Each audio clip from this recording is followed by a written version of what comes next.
श्री स्वामी समर्थ. जय जय स्वामी समर्थ. श्री स्वामी माऊली या चॅनलमध्ये सगळ्या स्वामी भक्तांचं हार्दिक स्वागत आणि अभिनंदन आहे आणि नमस्कार. आपण सर्व स्वामी कृपाने चांगलेच आहोत. लहान मूल जसंच आपण म्हणतो तर त्याची मस्ती, त्याचे चुलबुलेपण, त्यांचे गोड बोलणं सगळं किती छान वाटतं आणि सगळ्या गोष्टी किती सुंदर वाटतात. मन आपलं प्रफुल्लित होऊन जातं. पण लहान मुलांना चांगले संस्कार देणं, शिस्त लावणे, मानसिक रूपाने मजबूत बनवणे, त्यांचे मनासारखे करून त्यांच्याबरोबर लहान बनवून शिकवणं खूप मुश्किल आहे. आजचा जो विषय आहे तो आहे लहान मुलांना मानसिक रूपाने मजबूत कसं बनवायचं. याच्याकरता 3 उपाय आणि 3 चमत्कारिक मंत्र आहे. कारण की लहान मूल जे असतात ना, त्यांच्यावर राहणं, खेळणं सगळं काही खूपच छान असतं. आपण म्हणतो जीवनामध्ये कोणचा मोठा आनंद, तर सगळ्यात मोठा आनंद आहे आपण लहान मुलांबरोबर खेळतो. तो जीवनातला सगळ्यात मोठा म्हणजे एक समजा आपण त्या ईश्वराबरोबर आपण खेळतो, लहान मुलाबरोबर खेळतो म्हणजे हा सगळ्यात मोठा जीवनाचा आनंद असतो. आपल्या मुलांना मानसिक रूपाने मजबूत बनवणं खूप जास्त गरजेचं आहे. कारण की आजचा जो काळ आहे तो कलियुग आहे आणि कलियुग काळ जो आहे तो माणसाला खूप लवकर खूप जास्त म्हणजे एक म्हणतो ना आपल्या मनामध्ये आत्मविश्वासची खूप जास्त कमी करतोय. कारण की प्रत्येक याच्यामध्ये जेव्हा मनुष्य पुढे वाढतो त्याचा रिझल्ट चांगला नाही येत, काही प्रॉब्लेम्स त्याच्या जीवनामध्ये येतात, तो हारून जातो. आजचा जो विषय आहे तो मी ह्याच्याकरता घेतला कारण की हे घटनाक्रम आमच्या नातेवाईकांमध्येच आत्ता झालं की तो मुलगा 25 वर्षाचा होता. माहीत नाही काय झालं, कुठे त्याचा आत्मविश्वास कमी पडला, कुठे त्याचे आई वडील कमी पडले माहीत नाही. त्यांनी आत्ताच महिना नाही झालाय त्या मुलांनी फाशी लावून घेतली. कारण तो कुठे ना कुठे काही ना काही त्याच्या आत्मविश्वासामध्ये कमतरता येऊन गेली. तो मानसिक रूपनी मजबूत नव्हता. म्हणून आजचा जो विषय मी हा घेतला तो ह्याच्याकरताच घेतला की आईवडिलांनी पण मानसिक रूपाने मजबूत हवं आणि स्वतःनी मानसिक रूपाने मजबूत राहून आपल्या मुलांना पण मानसिक रूपाने मजबूत बनवणं खूप गरजेचं आहे. लहान मुलांना मानसिक रूपाने मजबूत बनवायकरता जीवनामध्ये प्रत्येक जो पडाव येईल त्या पडावला मजबूतीने उभे राहणं हे सगळ्यात मोठं आहे.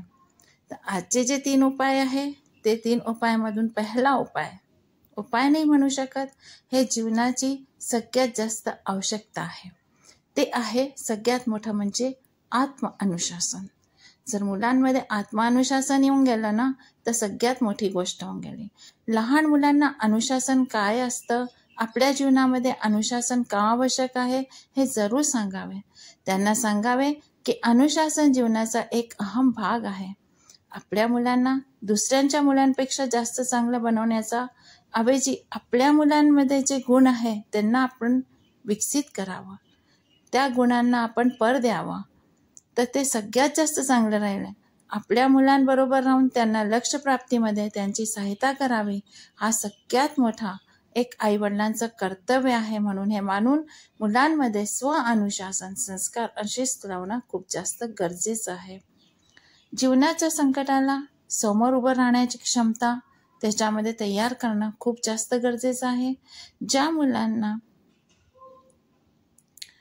मूल राहू देव इच्छुक असताना, जे मुलांना म्हणजे आपण म्हणतो की त्याच्यावरती कोणत्याही प्रकारचं बर्डन नाही टाकायचं. मूल राहू द्यायचं म्हणजे की मुलांना मुलांसारखंच राहू द्या, त्यांच्यावर काही बर्डन नका टाकू, त्यांना काही काम नका सांगू, असं आईवडिलांचं एक मन असतं. पण हे चूक आहे. ते स्वतःच आईवडील मानसिक रूपाने मजबूत नसतात जे असं करतात. म्हणून कधी पण मुलांना जे कार्य करतात त्यांना बर्डन समजून कधीच नाही सांगू. मुलांना अशी शिक्षा द्यावी जिने जीवनाच्या प्रत्येक संकटाला तो तोंड देऊन यश मिळे या नाही मिळे तरी तो उभा राहे, तो तोंड देऊन त्याला पुढे जाय, त्याला समाजामध्ये मान मिळे, सन्मान मिळे असा एक जिम्मेदार नागरिक आपल्याला तयार करायचा आहे. पण हे तयार करायकरता आपल्याला शिक्षा देणं सगळ्यात जास्त जरुरी आहे. की मुलांना अशी शिक्षा द्यावी की लहानपणापासूनच मुलं आपलं कार्य स्वयं करणं शिके, आपला बिस्तर स्वयं काढणं शिके. तर हे सगळ्या जे शिस्ती आहे ते आईवडिलांना वाईट तर वाटेल, लहान मुलं आहे, पण मजबूतीने हे करणं त्यांच्याकडनं खूप जास्त गरजेचं आहे.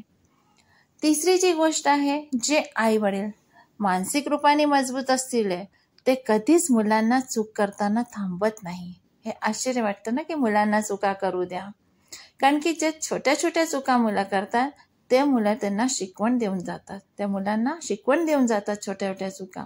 म्हणून छोट्या छोट्या चुकांनी मुलगा लहान मूल आपलं शिकतो, पण जर मुलांनी मोठी चूक केली ना तर त्याला शिकवण देणं तेवढ्याच गरजेचं आहे. प्रत्येक चुकांमध्ये शांत चित्तेने मुलाला त्यांच्या चुकाचं सांगावं आणि त्यांना सांगावं की आता पुढे आपल्या जीवनामध्ये अशी चूक न हो, कारण की चुकांनी आपल्याला नुकसानच होतं. कोणत्या वस्तूच्या प्राप्तीसाठी जर त्याला काही त्रास झाला तर तुम्ही दुःखी होऊ नका, खुश व्हा आणि त्याचा आत्मविश्वास त्याच्यामध्ये जागृत करा. जर आपण त्यांना मानसिक रूपाने मजबूत नाही केलं तर ते लवकर हार मानून जातील, आणि मानसिक रूपाने जर त्यांनी हार मानून घेतलं तर त्यांना आपण मजबूत नाही बनवू शकत. त्यांना मजबूत बनवणं खूप जास्त गरजेचं आहे. हा व्हिडिओ ह्याच्याकरताच बनवला की हे उपाय नाही म्हणू शकत, हे जीवनाचे सगळ्यात जास्त जरुरी आहे जे आपल्या जीवनाला पुढे वाढवतील. आता 3 मंत्र जे आहे ते 21 वेळा आपल्याला बोलायचे आहे.